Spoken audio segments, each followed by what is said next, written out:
जब सूरज भी सो जाएगा और चांद कहीं खो जाएगा, तुम भी घर देर से आओगे, जब इश्क तुम्हें हो जाएगा। आईने से घबराओगे, जब इश्क तुम्हें हो जाएगा। मेरे जैसे बन जाओगे, मेरे जैसे बन जाओगे, जब इश्क तुम्हें हो जाएगा। और आपने एक लड़की को बोला फाइनेंशियल फ्री होना चाहिए, हाथ नहीं फैलाना किसके आगे, ना अपना स्वाभिमान नहीं गिराना। आज लड़की कमा रही है और अपना स्वाभिमान भी गिरा रही है। कंपेयर करिए फेमिनिज्म के नाम पे लड़कों को लड़कों से, है ना। सिगरेट दारू पीना गलत नहीं, इंडिविजुअल टू इंडिविजुअल, सबको पता है क्या सही है क्या गलत। अब वो कंपेयर कर रही है कि हम कम नहीं है, वो सीईओ बन सकता है तो मैं भी बन सकती हूँ। वो ये तो वो उसमें क्या हो रहा है ना कि वो इतनी गलत जा रही है जिसका अंदाजा शायद मैं 2-3 स्टोरीज बता के आपको कभी बताऊंगी तो आपको पता लगेगा, जो मेरे सामने कुछ हुई है। और उससे क्या हो रहा है ना कि अपना स्तर तो नीचे गिरा ही रही है उससे, क्योंकि एक औरत तो मतलब दुर्गा माँ को तो सिर्फ बोल दिया कि वो दुर्गा माँ है, लेकिन वो 7 जो 8-9 हाथ हैं उनके, वो हमारी पावर है, एक स्त्री की अंदर की पावर है वो। तो वो गिरा रही है अपने आप को किसी से भी कंपेयर करके कि मैं इससे कम नहीं हूँ, वो दारू पी सकता है मैं भी दारू पी सकती हूँ, आपको दारू पीनी है तो आप दारू पीजिए, इसलिए मत पीजिए कि वो पी रहा है। दूसरी चीज कि वो कहाँ गिर रही है मैं आपको बताऊं, वो इस स्तर पे गिर चुकी है कि मैं स्त्री के कैरेक्टर की बात नहीं कर रही हूँ, मैं स्त्री के अंदर के आत्मसम्मान की बात कर रही हूँ कि वो इतना नीचे स्तर पे गिर गया है कि वो उठने में भी बहुत टाइम लगेगा। अब यहाँ पे मेरे कुछ लोगों का कहना है, मेरे दोस्त हैं, कि इंडिविजुअल तो हो गए हो यार तुम लोग, है ना, लेकिन बर्बाद कर दिया है संसार को। तो इसको ऐसे देखो, पहले एक जेंडर के पास ये फ्रीडम थी कि वो बर्बाद हो सके, अब दोनों जेंडर के पास वो फ्रीडम है कि वो बर्बाद हो सके। ठीक है, अब ये क्या होगा कि इन दोनों में से किसी को भी ऊपर उठना होगा, तो दोनों के पास मौका है ना। अब वो लड़का है लड़की है ये फर्क नहीं पड़ रहा, जब भी उसको ऊपर उठना होगा उसके पास मौका है ना। लेकिन पहले वो मौका किसके पास था? एक के पास था। अब कौन समझ रहे हो किसको बात? ब्लेम कर रहा है वो फर्क नहीं पड़ता। अब वो चैप्टर धीरे धीरे खत्म हो रहा है ना। अब ठीक है, बर्बाद दोनों हो रहे हैं, क्योंकि वो भी अंधाधुंध कंजम्पशन में जा रहा था तो बर्बाद हो रहा था। अब इसके पास फाइनेंशियल फ्रीडम आएगी तो ये क्या करेगी, ये भी अंधाधुंध कंजम्पशन में जाएगी तो ये भी बर्बाद होगी। बट उस बर्बादी में अब दोनों समान हो गए ना, पहले उस बर्बादी में असमानता थी। जैसे काम बटे हुए थे पहले कि स्त्री घर चलाएगी, पहले महाभारत की बात कर रहे हो, और मर्द युद्ध में जाएंगे। तो जहां पे द्रौपदी, पांडवों को पता ही नहीं था कि इतने हजार लोग उस पे खाने आते हैं। द्रौपदी बहुत अच्छी इकोनॉमिस्ट और अकाउंटेंट थी, उसने सब संभाला हुआ था। तो आपको लगता है कि वो जो एक सामाजिक वो थी, वो बेस्ट थी एक औरत के लिए? सामाजिक नहीं, उसमें अगर प्रेम है, प्रेम आधार है, सामाजिक वो आधार नहीं। सामाजिक हुई तभी तो फिर वो शोषण में चेंज हो गया ना, धीरे धीरे धीरे धीरे धीरे। अगर प्रेम से आप अपने काम बांट रहे हो कि मैं खाना बनाऊंगी तो कमा के ला, प्रेम है उसका आधार, तो बेस्ट रिश्ता है वो, बेस्ट। तो वो हाउसवाइफ होना उसकी चॉइस होनी चाहिए। हाँ प्रेम, हाँ वो उसने, दोनों ने समान रूप से चुनाव किया है कि ये सर्वाइवल करना है ना हमको एज वो ए यूनिट। सामाजिक ना वो होके सामाजिक नहीं, वो प्रेम आधार, तब वो चीज कामयाब हो जाएगी। लेकिन अगर आप उसको एक लॉ की तरह फोर्स करोगे तो एक दो जनरेशन ने तो मान लिया, वो तो जैसे थे से वो तो पिस गए उसमें। अब जो फर्दर जन है वो थोड़ा, कब तक ही फोर्स करोगे, तो अब वो रेबल करेगी ही करेगी। वो कोई भी जनरेशन कब तक ही शोषण सहेगी, एक ना एक जनरेशन पे तो वो रेबल कर देगी। अभी फिर वो आ रहा है कि विश्वास नहीं रहा। तो अब वो दोनों बर्बाद है ना। अब आबाद होने का चांस दोनों के पास हुआ कि नहीं हुआ। अब यहां से अगर मान लो आज एक फाइनेंशियल इंडिपेंडेंट स्त्री, अब वो मान लो बर्बाद हो गई अपने इस फाइनेंशियल के उसके चक्कर में, कंजम्पशन के चक्कर में, और उसका अब आबाद होने का मन है, अब वो हो सकती है ना, उसके पास वो चॉइस है ना। गड्ढे में गिरी, यहां से उठने की चॉइस है ना उसके पास, वहां से रोक नहीं सकता ना उसको कोई। पहले रोक सकता था, पहले वो चॉइस सिर्फ एक जेंडर के पास थी।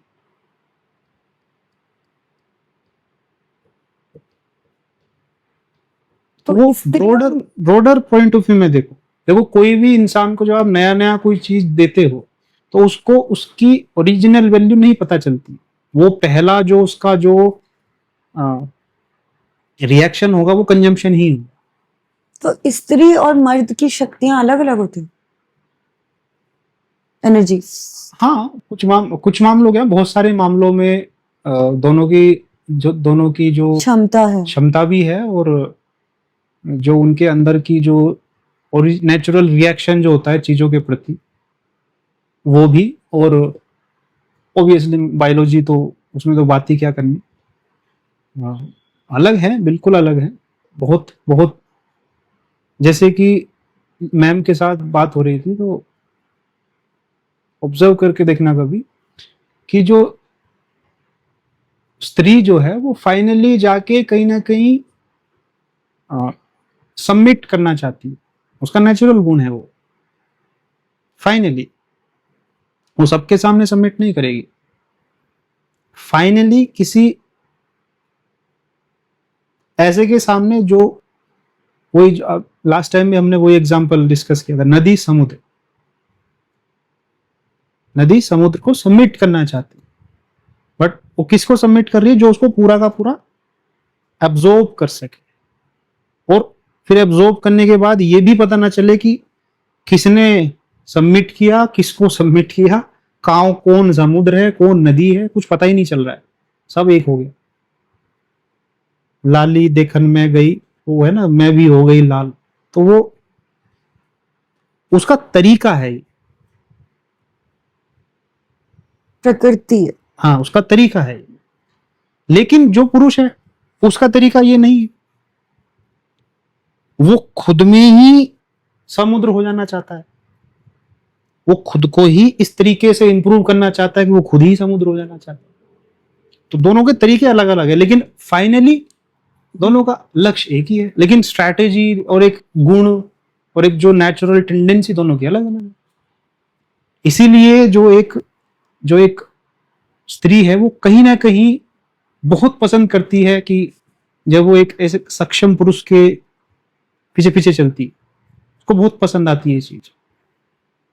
इसलिए नहीं कि वो उससे कम है, उसको मजा आता है उस चीज। और आप ये हर स्त्री की बात करें, हाँ जो थोड़ा ईमानदार और जो अपने ओरिजिनल जीवन जी रही है वो समझ जाएगी मेरी बात।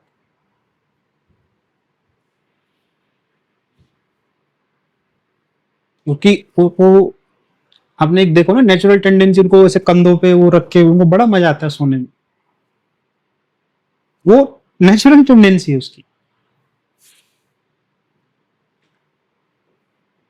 उससे फर्क नहीं पड़ता है कि वो पैसे कमा रही है कि नहीं कमा रही है, कि वो फाइनेंशियली इंडिपेंडेंट है कि क्या है, उसको मजा आता है उससे। बट वो कंधा सक्षम होना चाहिए, वो हर किसी के कंधे पे सर नहीं रख सकता। हर किसी के कंधे पे सर किसको रखना पड़ता है, जिसने अभी खुद को सक्षम नहीं बनाया। इसलिए फिर वो सक्षम होना जरूरी है कि फिर इंसानों की पहचान करना आपको आ जाए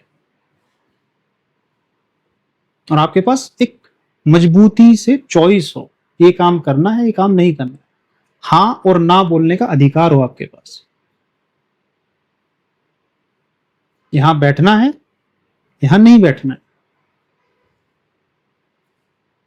आपके लिए स्पिरिचुअलिटी क्या है, अध्यात्म क्या है? अपने आप को गलत कहना,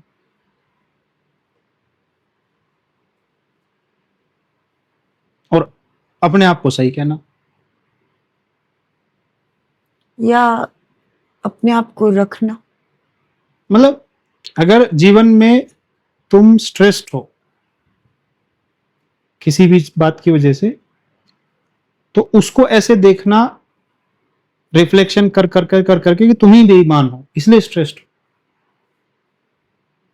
हो। और अगर तुम मजबूती से जी रहे हो, कड़क जी रहे हो और स्ट्रेस फ्री होके जी रहे हो, तो उसको ऐसे देखना कि मैंने क्योंकि ये सही सही सही डिसीजन लिए थे इसलिए मैं सही हूं। ये दोनों ही मेरे लिए आध्यात्म।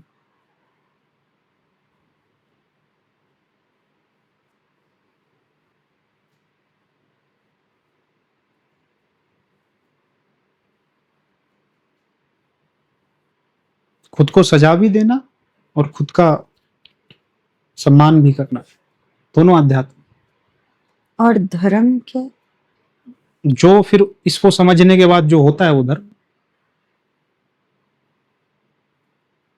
या फिर इसको ऐसे भी कह सकते हो, इसको समझना ही धर्म है।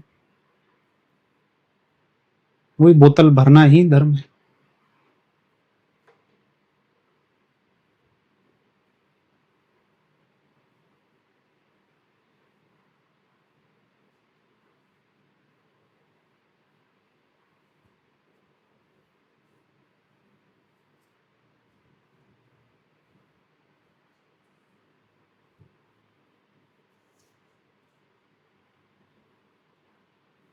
आपको ऐसा क्यों लगा कि आपको विषयों के बारे, मतलब जो भी हमने डिस्कस किया कि मुझसे बात करनी चाहिए, और आप मुझसे क्यों बात कर रहे हैं? नहीं, तो क्योंकि मैं 12 साढ़े 12 बीपी आता है उससे भी करता हूँ, मैम से भी करता हूँ। नहीं, आपसे भी कर रहा हूँ। स्पेशली मेरे से क्यों लगा, क्या ऐसा? नहीं, क्योंकि मैं बात ही उनसे करता हूँ ना, मतलब जो एक जिनके साथ मैं थोड़ा कंफर्टेबल फील करता हूँ इन विषयों में, तो उसमें आप भी हो तो आपके साथ भी करूंगा। बट हाँ, ऑब्वियसली मैं पूछूंगा ना पहले आपसे, क्योंकि आप कोई नहीं करना चाहता ना कोई कैमरे के सामने बात, तो अब मैं कोई उसको जबरदस्ती थोड़ी बैठा लूंगा उसको। इन जनरल लाइक कल भी डिस्कशन हुई, पहले भी 2-1 बार हुई, तो ऐसा क्यों लगा कि ये टॉपिक मतलब ये बोल देने चाहिए? क्योंकि आप कर रहे हो ना ये बात।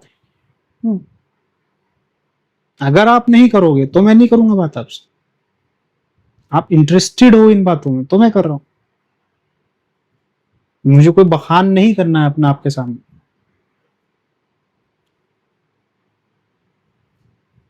आप मेरे से किसी और टॉपिक पे बात करो, आपको पता चल जाए।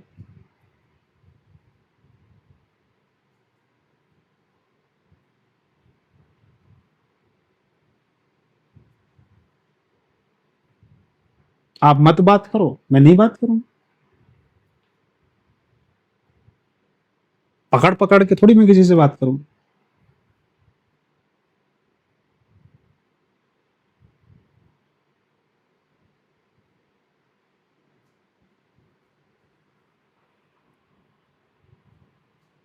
अब 12:30 बजे तक मैं नहीं बैठा हूं ना, आप भी तो बैठे हो।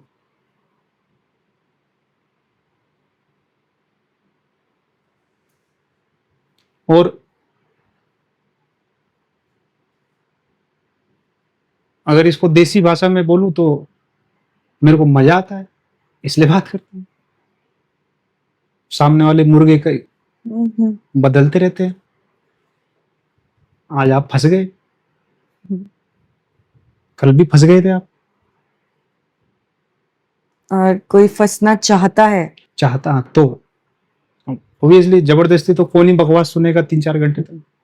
नहीं तो मतलब कॉमन सेंस सबके अंदर ही क्यों ही कोई अपनी मातापच्ची करेगा फालतू में? इससे बढ़िया वो मूवी ना देख ले एक। हम उन 800 लोगों के बीच में काम करने जाते हैं और अपनी जिंदगी का बहुत अहम समय, पूरी जवानी, 30s 20s, तो what makes it easier for you to work in between that 800-900 people who are completely different from you? क्योंकि मेरा ध्यान ही नहीं है उधर। Those people are non-existable for you. काम कोई फर्क नहीं पड़ता। खत्म। And you love your work. I love everything, whatever I do. That's why you are doing it. हाँ,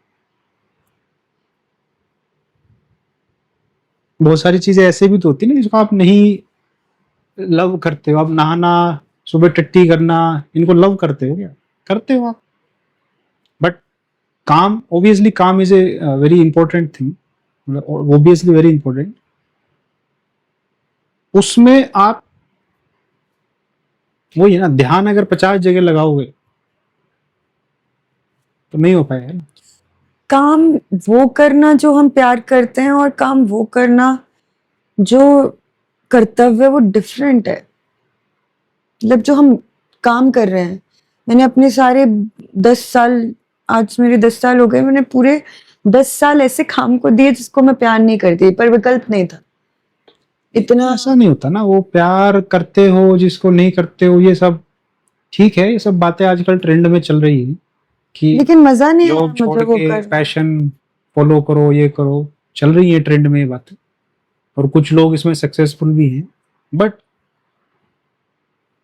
ये बात ना बहुत इंडिविजुअल है और बहुत बहुत ईमानदारी से होनी चाहिए ये बात। ये फैशन नहीं होना चाहिए। फैशन हुआ तो उसमें फिर पता क्या होगा कि 100 लोग निकलेंगे, सफल एक ही होगा, वो 99 फेल होंगे।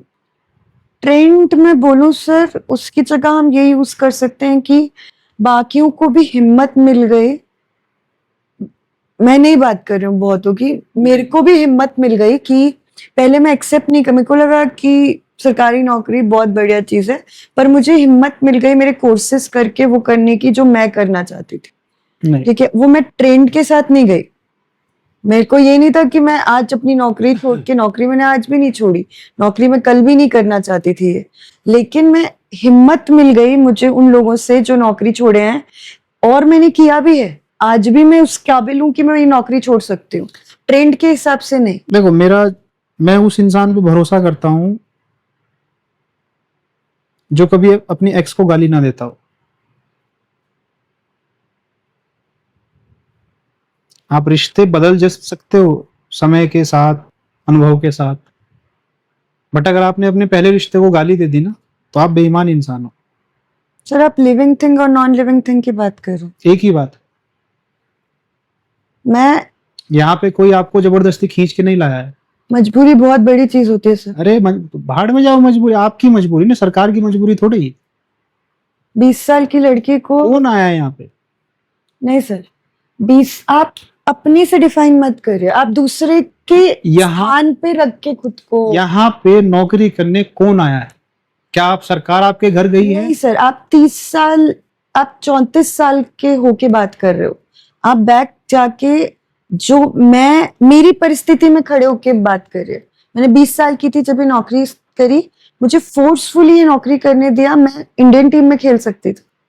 सरकार को छोड़ दीजिए, आज मैं वो करना चाहती हूँ जो मैं करना चाहती हूँ, क्योंकि उस टाइम मैं कैपेबल नहीं थी। उसके लिए फिर नौकरी गलत करना जरूरी क्यों? नहीं, मैं नौकरी को गलत नहीं बोल रही हूँ, ये नौकरी बहुत प्यारी है, मैं इस काबिल नहीं हूँ, मैं उस चीज को प्यार करती हूँ। फिर ठीक, मैं नौकरी को प्यार करती हूँ या नहीं मैं नौकरी को गलत नहीं बोल रही। बहुतों की मेरे घर चला है, फिर ठीक। मैं आज यहाँ बैठी हूँ उसकी वजह से बैठी। यही तो, इसलिए तो मैंने क्लैरिफाई किया आपको। ट्रेंड के साथ नहीं चल रही हूँ। फिर ठीक है। हाँ, कि अगर आप नौकरी को यथा उचित सम्मान देके, हाथ जोड़ के उसको छोड़ रहे हो, तो मुझे आपकी बात मंजूर है। लेकिन अगर आप नौकरी को ये बोल के कि अरे ये क्या बोलते हैं, ये तो बेकार है, 9 to 5 है, ये है वो है, और ये जो पैशन होता है ये वो हवाबाजी अगर कर रहे हो, तो मैं सहमत नहीं हूँ। सुनिए, मैं अपनी बात कर रही हूँ। मैं मेरे को इस नौकरी ने ही वो करने दे रही है जो मैं करना चाहती हूँ, हाँ जो मेरे सपने हैं। हाँ नौकरी को मैंने कभी गलत नहीं बोला, मैं नहीं करना चाहती। फिर ठीक, फिर ठीक, यहाँ पे नौकरी नहीं है, फिर ठीक। मैं वो नहीं करना चाहती जो उस परिस्थिति ने मुझे करा दिया। फिर ठीक। आज मेरे को इस नौकरी की इज्जत बेइज्जती की बात नहीं है, यहाँ पे एक इंडिविजुअल की बात हो रही है जो वो करना चाहती है, जो उसके सपने थे, जो तब पूरे नहीं हो पाए क्योंकि वो कैपेबल नहीं थी। आज उसने किसी भी वे में जाके अपनी कैपेबिलिटी साबित करी और आज वो इसलिए छोड़ रही है क्योंकि छोड़ना चाहती है। देखो पहली बात तो ये कि ये बात ज्यादा उचित तब रहेगी जब आप छोड़ दोगे, नंबर 1। नंबर 2, अगर आप इस भाव के साथ इसको परस्यू करने के सोच रहे हो और उसको यथाउचित सम्मान दे रहे हो तो ये एक अच्छा step, it is a good step. अपमान करके तो कोई भी चीज नहीं की जा सकती, समझ रहे हो? नफरत करके तो इसलिए मैंने वो स्पेसिफाई किया कि जो अपने एक्स को गाली देते हैं ना, उन पे भरोसा नहीं करना चाहिए।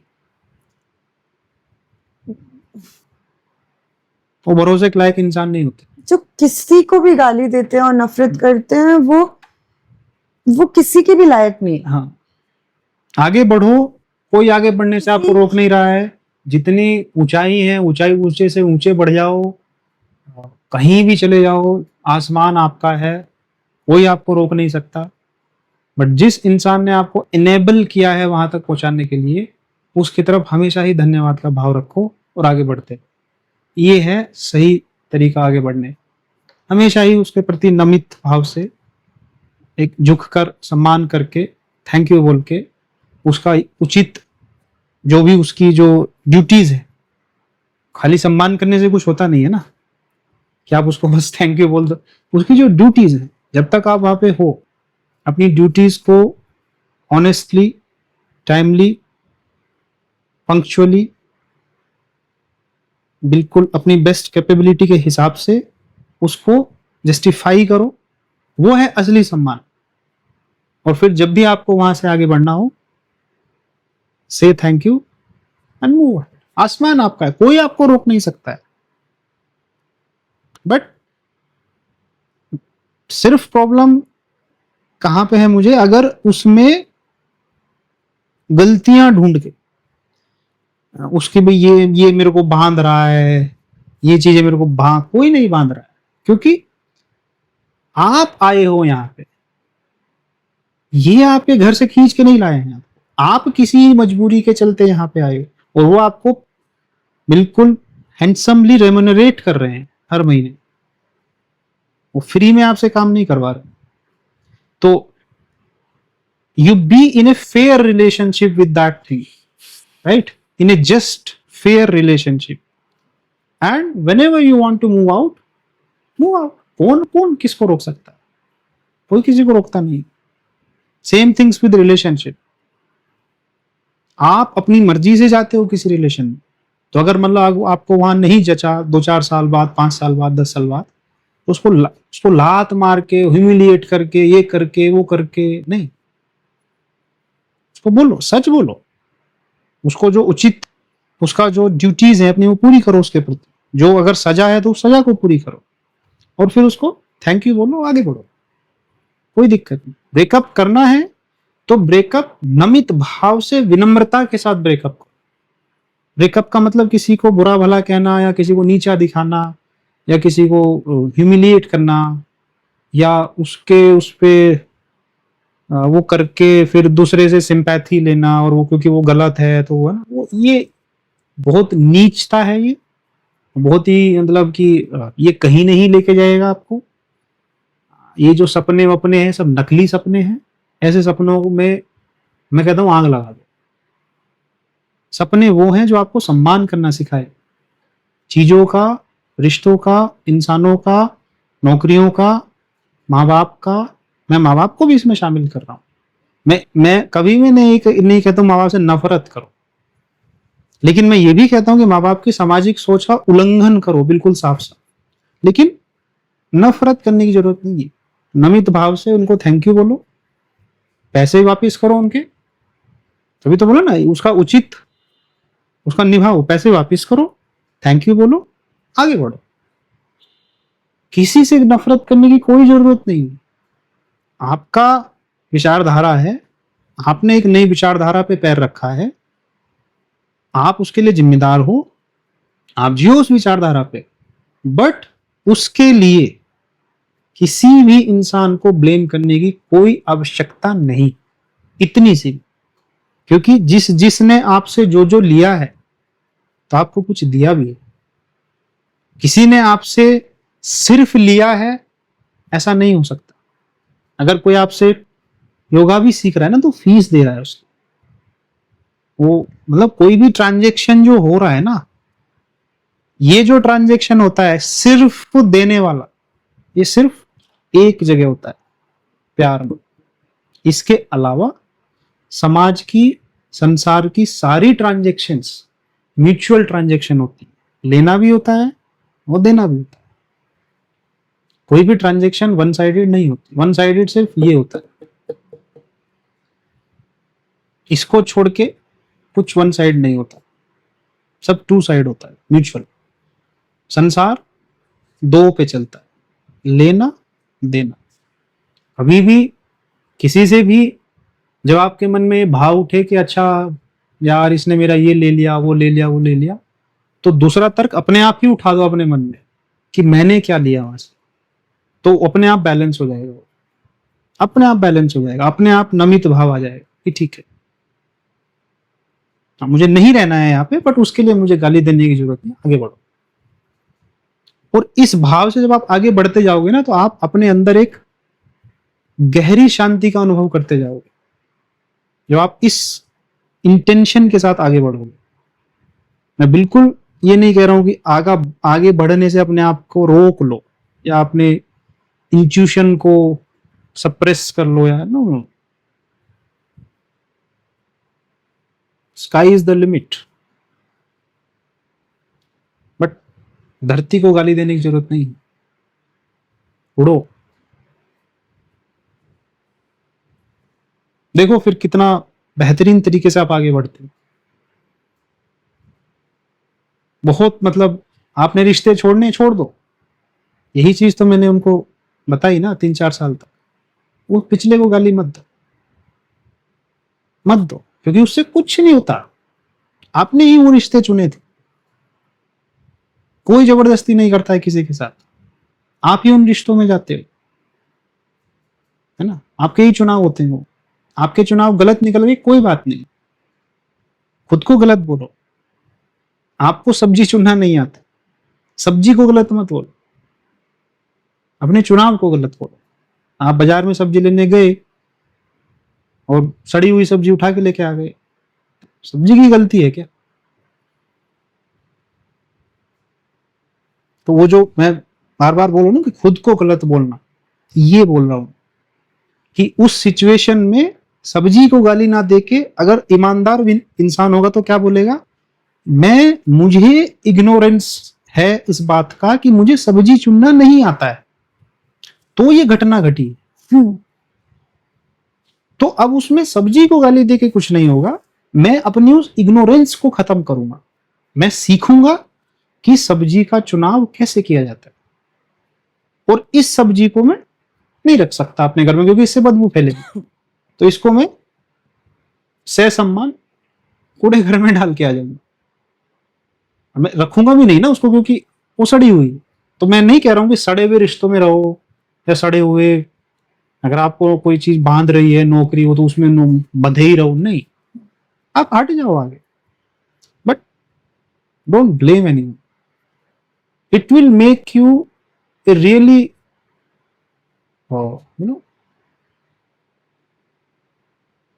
powerful person. If you stop blaming, it will help you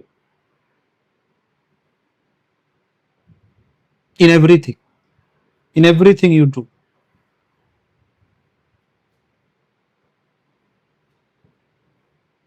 So that is what I meant.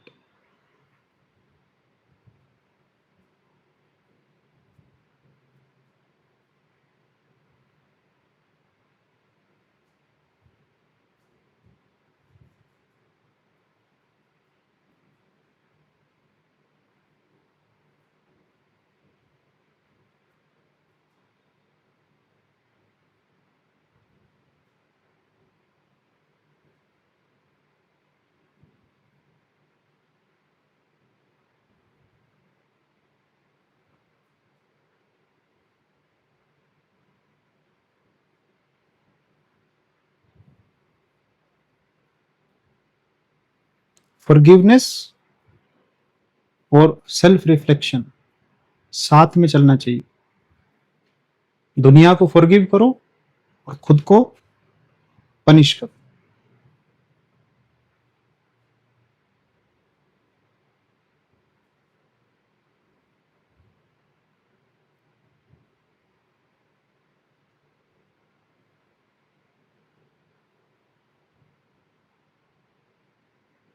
क्योंकि अगर तुम आगे नहीं बढ़े हो ना आज तक, तो तुम्हारी वजह से। दुनिया किसी को रोकती नहीं।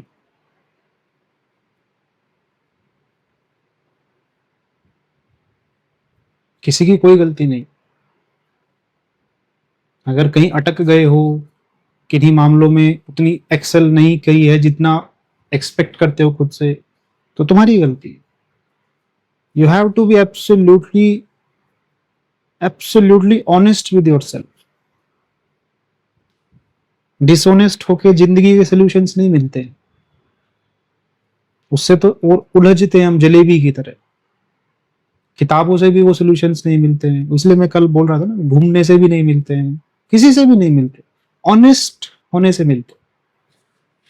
जब आप ऑनेस्टली खुद को एक्नॉलेज करते हो कि हाँ मतलब ये अच्छा ठीक है, इस क्षेत्र में मुझे यहां होना चाहिए था बट मैं यहां नहीं हूं, उसका कारण मैंने उतना ध्यान नहीं दिया उस बात। मैंने शायद अपना ध्यान डाइवर्ट किया कहीं, मतलब 50 चीजों में लगाया। मैंने उतनी फोकस्ड अप्रोच से उस फील्ड में उतना अपने आप को झोंका नहीं, डिवोट नहीं किया उस गोल के लिए या उस बात के लिए। अच्छा, मैंने वो अगर ये हैबिट आपने डाल लिया ना कि अपने आप को बार बार अकाउंटेबिलिटी पूछना खुद से, भाई तूने कहाँ गड़बड़ करी है इसमें, आपको ना वो सही डायरेक्शंस मिलती जाएंगी लाइफ, बिल्कुल सही चैनल्स आपको ऑटोमेटिकली पता चलते जाएंगे, और वो फॉरगिवनेस अपने आप नेचुरली फिर आ जाएगी। अदरवाइज वो रिश्ते तोड़ देना और फिर सामने वाले से नफरत करते रहना और उसको ब्लेम करते रहना, ये तो बहुत नॉर्मल फिर कोर्स ऑफ एक्शन है। पूरी जिंदगी नफरत करते रहते हैं लोग एक दूसरे को, लेकिन फिर वो नफरत में ही जो है ना फिर मर जाते हैं, लेकिन वो कुछ सीखते नहीं। रिश्ते से अलग होना आपको बहुत कुछ सिखा सकता है, अगर आप ऑनेस्टली एक बार उस बात को एक्नॉलेज करोगे तो, कि गड़बड़ कहाँ हुई, कैसे हुई, क्यों हुई। बहुत कुछ आपको वो सिखा सकता है। आपको अपने फेलियर्स बहुत कुछ सिखा सकते हैं कि हाँ मैं यहां नहीं पहुंची, इस फील्ड में यहां तक क्यों नहीं पहुंची, क्या कारण रहा। लेकिन आपको अगर आप उसको ऑनेस्टली वही शीशे में अगर आप देखोगे तो एक बार आपको दिखेगा कि आप कीचड़ में हो, इसलिए नहीं पहुंचे हो। आप कीचड़ से फिर बाहर निकलोगे, फिर आप करेज दिखाओगे और फिर आप मेहनत करोगे दोबारा, हो सकता है फिर पहुंच जाओ। लेकिन उसकी जगह ही फिर आप अगर लगे रहे इस चक्कर में कि भाई ये इसकी वजह से नहीं पहुंची, ये होता तो ऐसे हो जाता, वो होता तो वैसे हो जाता, ये नहीं होता तो ऐसे हो जाता, अब लगे रहो। किसी को इंटरेस्ट नहीं होता इन कहानियों में। ये 2-4 दिन ही अच्छे लगती हैं कहानियां लोगों को, सिंपैथी 1-2 दिन ही देता है लोग, फिर तीसरे दिन बोर हो जाते हैं आपकी बातों से। कोई नहीं पसंद करता ऐसी स्टोरीज को।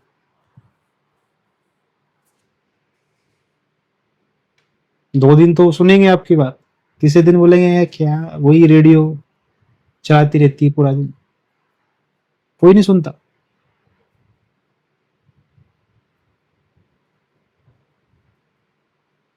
और कोई क्यों सुने,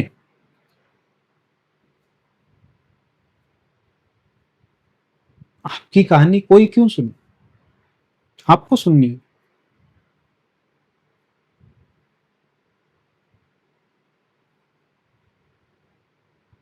क्यों ही एक्सपेक्टेशन है ऐसे कि कोई दूसरा सुनेगा, नहीं सुनता कोई।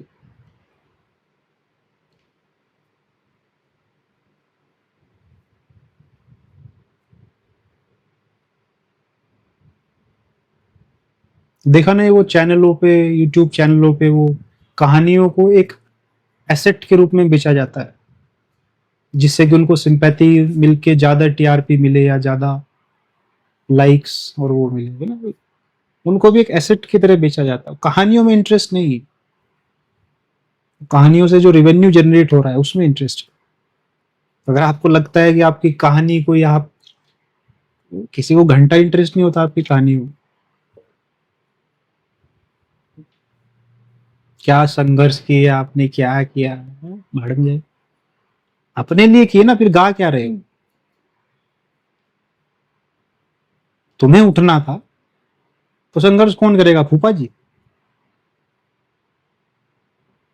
तुम्हें निकलना था उससे आगे, संघर्ष कौन करेगा।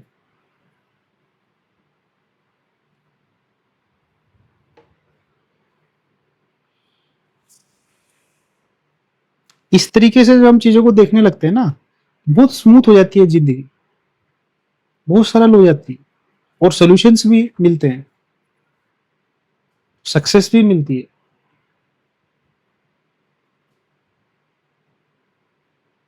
क्योंकि ये पर्सपेक्टिव ही दूसरा है।